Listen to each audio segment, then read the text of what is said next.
Harry's tears for Diana, how the groom broke down during the final bars of his mother's favorite hymn, 20 years after it was sung at her funeral. It was an understandably emotional day for Prince Harry yesterday, who was moved to tears after seeing his bride Meghan walk down the aisle. And the royal, 33, was also overcome by emotion while listening to the choir sing "Guide Me, O Thou Great Redeemer," which was one of Diana's favorites. Harry and Meghan chose to include the hymn as a tribute to Diana, after it was performed at her funeral at Westminster Abbey 20 years ago when the prince was just 12 years old.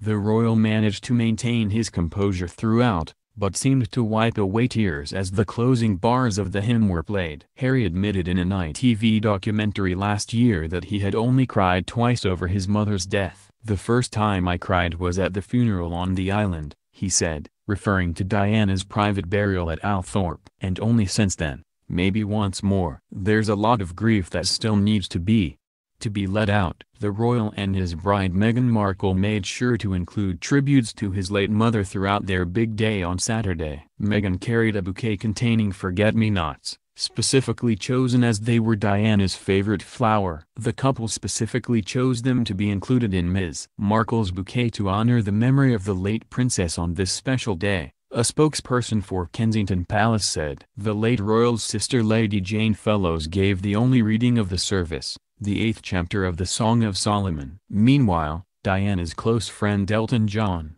who performed at her funeral, was asked by Harry to play a medley of his best-loved hits during the couple's lunchtime reception. Meghan's engagement ring, designed by Harry, features 2 stones from Diana's personal collection. The bride also wore one of her late mother-in-law's pieces for last night's evening reception, flashing Diana's aquamarine ring as the couple departed for Frogmore House.